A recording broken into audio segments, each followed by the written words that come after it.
Tá tudo pronto, preparado para mais uma história no canal dos Mistérios. A história que eu vou contar hoje. Quero agradecer demais a minha querida Lúcia Helena Figueroa. Alô, família Figueroa, alô, Lúcia Helena. Muito obrigado. Ela traz uma história hoje do interior da Paraíba. Eu vou ver se até o final da história dá ou não, Lúcia, pra gente divulgar a cidade, tá? Ela me pediu que eu fizesse uma análise, tá bom? Um beijo, Lúcia, pra você. Tá tudo pronto, já vou contar a sua história. Antes, um pedido especial. Queria que você visitasse o Paulinho Boa Pessoa Oficial, é o nosso outro canal. Tem uma história que eu publiquei lá que eu não queria que você perdesse. Chama-se A Janela da Vida. Nossa, que história! Que história! A Janela da Vida tá no Paulinho Boa Pessoa Oficial. Vai lá ouvir essa história. Você vai se apaixonar por ela. Você vai ver que há determinados lugares onde a gente aprende as melhores lições e lugares que antes a gente julgava não houvesse nada para ser aprendido ali. Essa história vai te surpreender. Vai lá, ouça A Janela da Vida. Tá no canal Paulinho Boa Pessoa Oficial.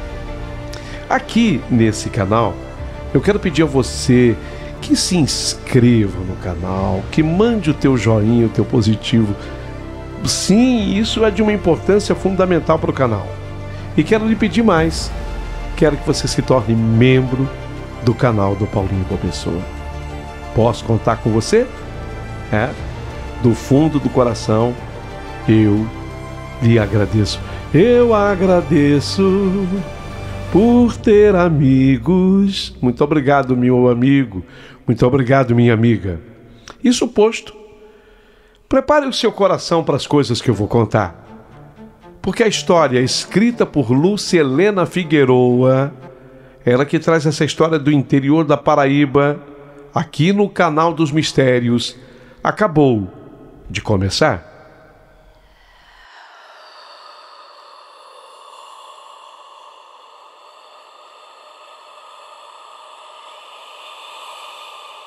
Mistérios da Meia-Noite.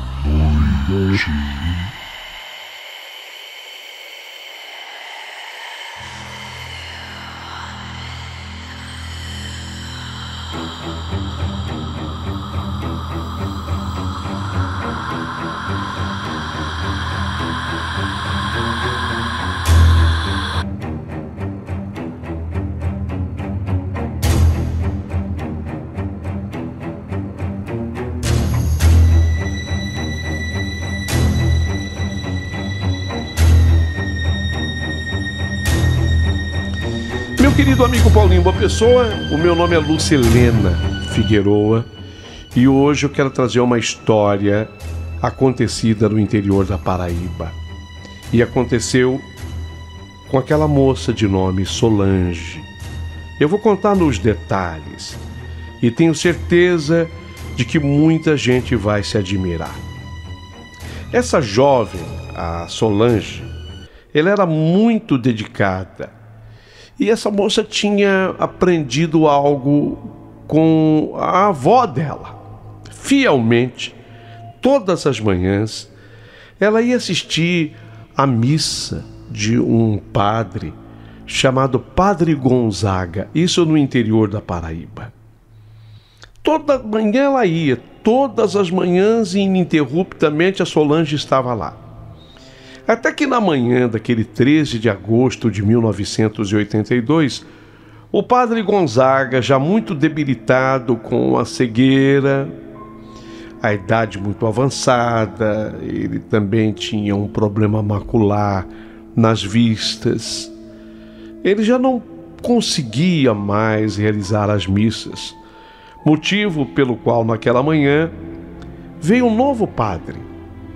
Vamos chamar esse padre que veio substituir o Padre Gonzaga de Padre Antônio.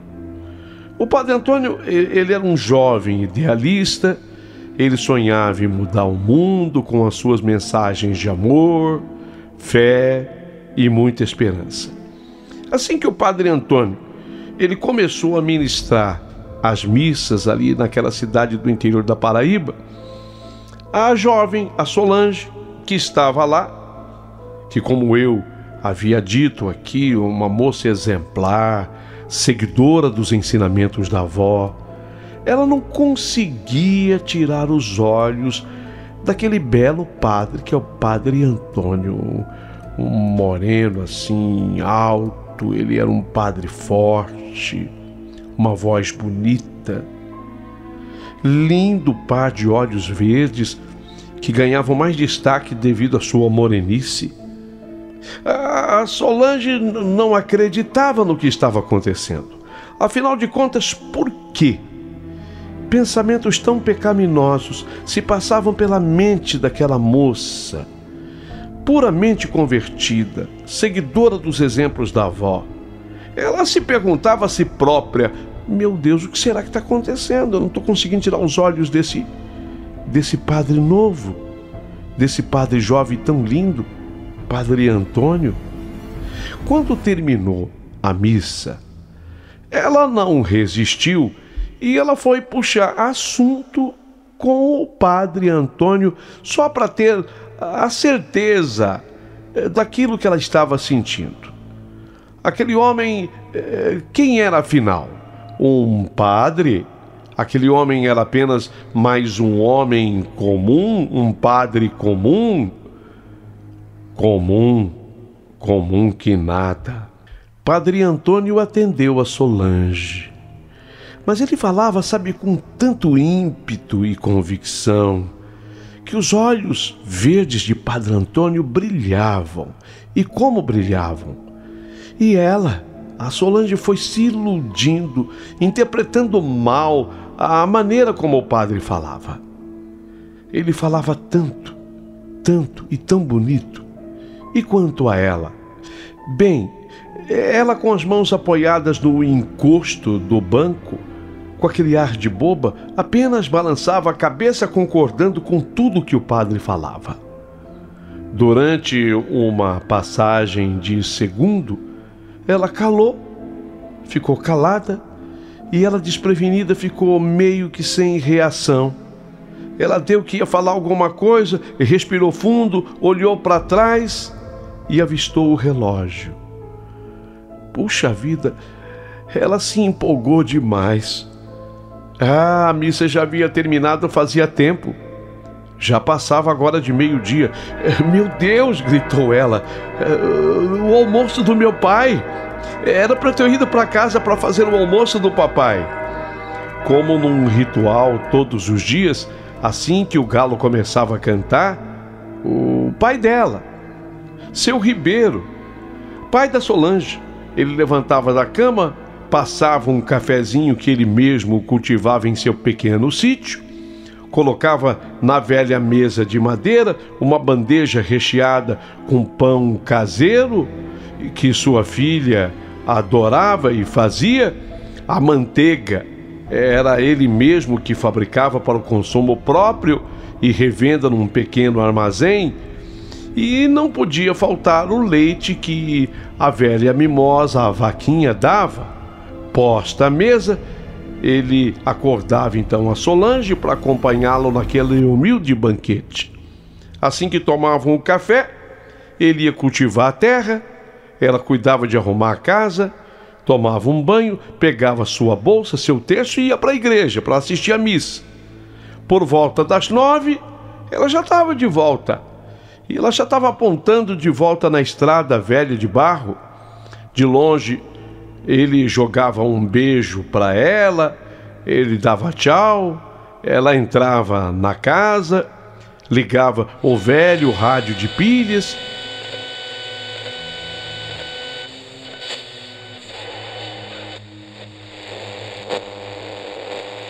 Escutava músicas típicas do Nordeste que ela adorava. E aquela manhã ela se empolgou na conversa com o Padre Antônio. Ela ficou, não voltou para casa 9 da manhã. Já passava de meio-dia. O pai dela, seu Ribeiro, estava ficando preocupado com o sumiço da filha, mas confiava nela. Ela nunca dera motivos para ele se envergonhar. ela disse então para o padre: nossa, eu tenho que ir embora. Mas já, respondeu o padre Antônio, é cedo ainda. Quando ele disse isso para a moça, ela se derreteu e se derreteu como manteiga exposta ao sol.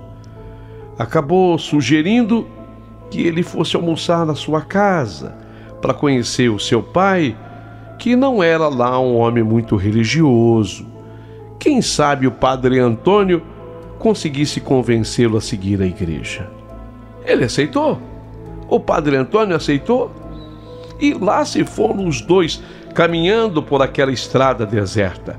Como ele tinha assunto, meu Deus do céu, pensava a Solange, ele emendando uma conversa na outra. Era um homem letrado, estudado e sabia conversar. Para tudo ele tinha uma opinião formada. Ah, se ele não fosse padre, ela pensava. Ai, ai, ai, ai, ai. Se ele não fosse padre. Ah, também se ele deixasse de ser padre. 45 minutos depois, eles já estavam na casa. O pai estava sentado numa cadeira na varanda e não disse nada quando percebeu que o rapaz que acompanhava sua filha era um padre. Tirou o chapéu. Boa tarde, seu padre. Sua bênção. Deus te abençoe, meu filho. Feito as devidas apresentações, a Solange entrou para preparar o almoço, enquanto os dois ficaram conversando ali na varanda. Cerca das 3 da tarde, a mesa estava posta. O almoço que demorou. O almoço que demorou. Almoçaram, comeram a sobremesa e seu Ribeiro, depois disso, ainda voltou à lida, voltou ao trabalho. Pediu para que o padre ficasse à vontade em casa. A casa era humilde, mas era uma honra recebê-lo. Padre Antônio ajudou a Solange a arrumar a cozinha. Olha, Padre Antônio, ele foi ajudar a Solange a lavar as panelas, a lavar a louça. Enquanto ela enxugava, ele secava. Até que o assunto começou a seguir num sentido perigoso. Você já se apaixonou alguma vez, Padre Antônio? Perguntou a Solange para ele. Esse não é assunto que se deva ter com um sacerdote, minha filha. Mas antes de ser padre, o senhor é um homem, não é mesmo? Sim, é verdade, eu sou um homem antes de ser padre, mas eu me porto de uma maneira diferente. Não, eu não estou falando agora, padre, mas assim, antes de seguir a igreja, de ser padre, você já se apaixonou por alguém? Se eu responder, você muda de assunto, Solange. Você me promete? Sim, eu prometo. Bom, então vou te contar. Uma vez, mas eu era muito jovenzinho ainda. Eu tinha só 14 anos. Antes de eu entrar para o seminário, eu gostava assim muito de uma menina. Mas essa menina foi embora e nunca me correspondeu. Mas isso acontece, todos nós temos uma primeira paixão e uma primeira desilusão amorosa. E depois, o padre era muito novo mesmo, 14 anos. Pois é, mas isso que aconteceu foi bom. Ao contrário, eu nunca teria encontrado a minha verdadeira vocação, que é essa. Será, padre? Será que a sua verdadeira vocação de fato é essa? Fez-se silêncio por um breve momento, escorregou um prato da mão da Solange, ela se abaixou para limpar, Antônio também, ela até cortou a mão esquerda com um caquinho, começou a sangrar. Me deixa ver, Solange. Tem um pequeno caquinho aqui. Espera aí. Deixa eu tirar. Ai, padre. é melhor fazer um curativo. Tem um pedacinho de pano limpo? Tem, está lá no meu quarto. E onde é? Vem cá, eu mostro para você, padre. Ele segurou a Solange pela mão e ela direcionou o padre até o seu quarto. Em seguida, se sentou na beira da cama e apontou para a primeira gaveta da cômoda. Está ali. Pode pegar, padre. Ele sentou-se ao seu lado e delicadamente enfaixou a sua mão. Ela estava adorando. Parecia até que havia se cortado de propósito. Pronto, Solange.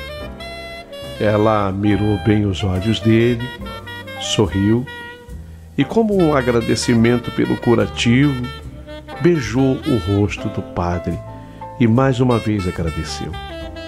Ele ficou meio sem jeito, ele se afastou um pouco e ela percebeu que o padre ficou sem jeito e perguntou: "Que foi, padre?"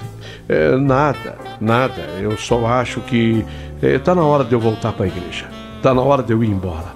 Imagina, padre, é cedo demais, o que aconteceu? Ele disfarçou, virou-se, respirou fundo, soltou o ar todo de uma vez e respondeu: nada não. Ela o virou de frente para ela, franziu um pouco a testa e falou: "Você está sentindo o mesmo que eu estou sentindo, né, padre? Acertei? É isso. Por favor, Solange, para com isso. Eu nunca senti isso por ninguém, padre. Eu sempre servi de exemplo para todo mundo. Mas se o amor é algo divino, então, para que lutar contra isso?" Pela primeira vez, o padre ficou mudo sem ter o que falar. E ela surpreendeu o padre com um beijo. Ele até tentou evitar, ele tentou contê-la, mas acabou vencido e acabou correspondendo. Depois do beijo, deitaram-se na cama e acabaram cedendo ao desejo, ao ímpeto que os dominava. Nenhum dos dois havia feito aquilo antes, nem o padre e nem a Solange. Depois de consumado o ato, acabaram pegando no sono. E por volta das 7 da noite, seu Ribeiro entrou na casa e estranhou o silêncio.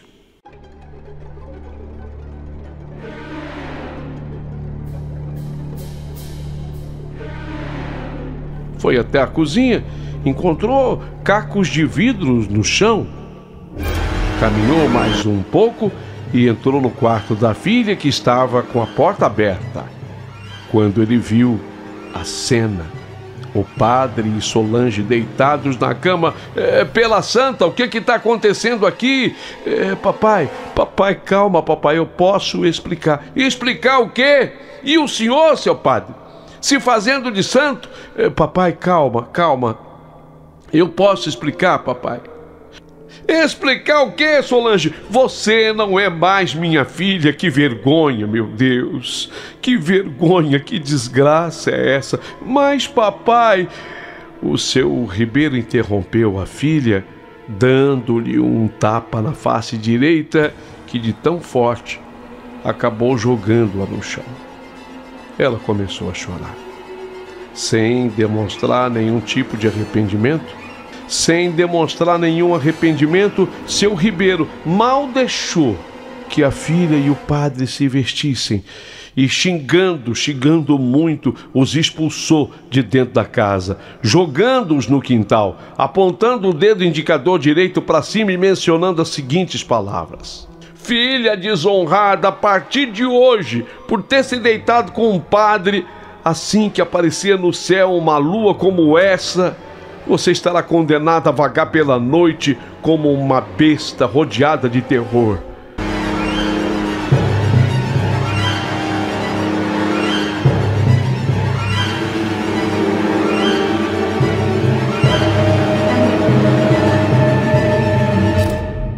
tentará se aproximar das pessoas, mas as pessoas terão medo e horror de você.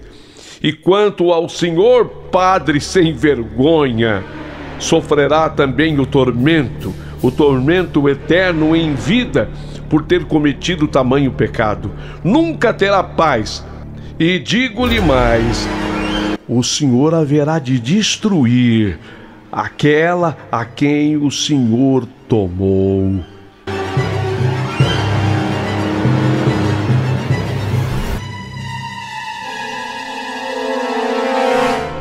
Eu rogo que isso aconteça. Aos prantos e completamente espantados, os jovens caminharam em direção à cidade. O padre deixou a moça sozinha num banco da praça chorando e entrou na igreja para pedir perdão. Após a meia-noite, desorientada, ela, Solange, começou a correr pelas ruas da cidade. De repente, começou a perceber suas mãos e seus pés se transformando em patas, seu corpo ganhando forma de um animal e o seu rosto insuportavelmente queimando, virando uma espécie de monstro por fora, mas por dentro era ela mesma, os mesmos pensamentos, os mesmos sofrimentos. A corrida agora era galopes. Passadas algumas semanas, Solange começou a se sentir mal, sofrendo de constantes enjoos, tonturas, desmaios. Foi até a cidade vizinha e descobriu que ela estava grávida. Completamente sozinha e desorientada, passou a viver num casebre abandonado. Todos na cidade acreditavam que ela havia morrido junto com o pai num incêndio que ocorreu durante uma tempestade noturna. Um raio caiu bem em cima da velha casa, não dando tempo do seu ribeiro salvar absolutamente nada, nem a própria vida. Durante a noite, quando a cidade já estava dormindo, ela invadia os armazéns e furtava comida. Durante as luas cheias, surgiam boatos de que um tipo de monstro em forma de mula tinha chamas de fogo no lugar da cabeça, com latas de alimentos amarradas em suas patas traseiras. Diziam que eram dos alimentos que roubava nos armazéns. Toda a cidade, amedrontada pela besta, apagava-se às 8 da noite, principalmente em noites de lua cheia. 6 meses depois, Padre Antônio pediu transferência da cidade. Aquela cidade só lhe trazia imensas tristezas e infelicidade. Não podia mais suportar aquilo. Mais 2 meses se passaram e finalmente Solange entrou em trabalho de parto. Sozinha, trouxe ao mundo uma linda menina, a qual ela passou a chamá-la de Luz. Os dias, as semanas, os meses foram se passando e quando a pequena Luz já estava começando a engatinhar, a falar as suas primeiras palavras, Solange percebeu que não podia mais manter aquele lindo bebezinho isolado do mundo. E numa determinada noite, com grande aperto no coração, colocou a sua filhinha dentro de um cesto com um bilhete onde continham informações com o nome, data de nascimento e o quanto estava sendo doído para uma mãe fazer aquilo, mas que não tinha outra opção. Bateu numa porta, escondeu-se atrás de uma árvore, até que ela viu uma mulher pegar sua filha no colo, dar-lhe um beijo e entrar. Durante os 10 anos seguintes, Solange de longe acompanhou o desenvolvimento da pequena Luz. Já estava uma mocinha linda, parecida com ela e com os olhos do pai. Era feliz e muito amada pelos pais adotivos. Totalmente aprofundada no silêncio do isolamento, no dia 12 de agosto de 1993, numa quinta-feira, tomou uma decisão que mudaria para sempre a sua vida: ir embora da cidade. Aos galopes, percorreu encruzilhadas de 7 cidades diferentes, tentando encontrar um novo rumo. Na 7ª, seguiu em direção à esquerda. Encontrou um balcão abandonado nos fundos de uma velha igreja. Deitou-se ali. Por volta das 4 da madrugada, já do dia 13, um determinado homem percebeu algo estranho deitado, totalmente encolhido num cantinho isolado. Como estava escuro, ele se aproximou um pouco mais para ver direito. Percebeu que aquilo não era algo humano. Era uma criatura maligna.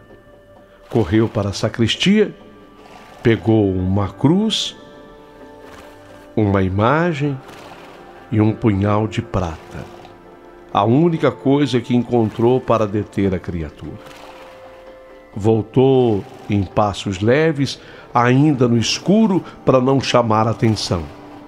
Levantou o punhal e, realizando uma reza em voz alta, apunhalou bem no meio do peito, mais à esquerda daquela criatura que estava dormindo e que acabou acordando já golpeada.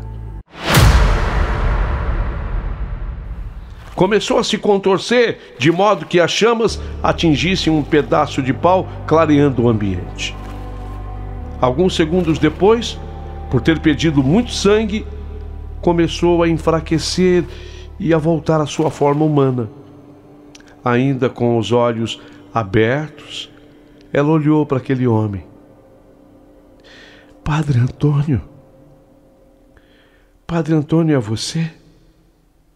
Solange? Sim.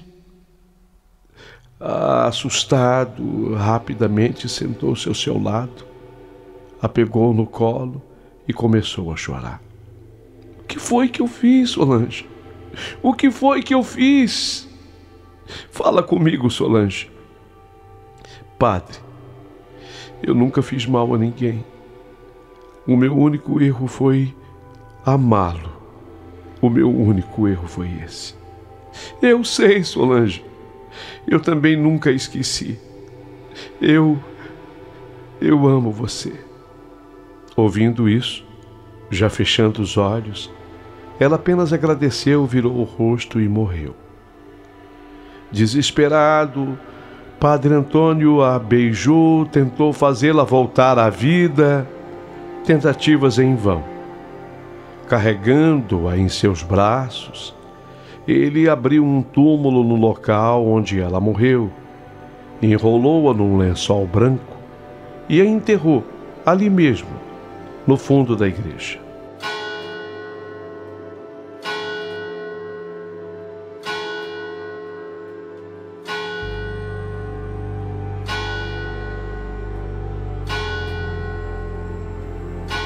Vários anos se passaram. E aquela pequena cidade no interior da Paraíba se desenvolveu. No entanto, ainda assim, nos dias de hoje, corre-se o boato de que uma criatura estranha com pés de lata aterroriza a cidade e as redondezas. Uma criatura horripilante que passaram a chamar de mula sem cabeça.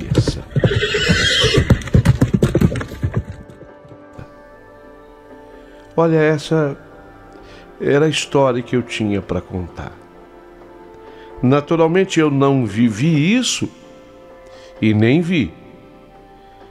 Mas a minha avó, Jurema Figueroa, ela sempre garantiu para todos da família que essa história é verdadeira, é real. E quem sou eu para duvidar da avó Jurema, que só faleceu aos 98 anos de idade? Quem sou eu para duvidar da avó Jurema? E deixo aqui a pergunta: você consegue acreditar na minha avó?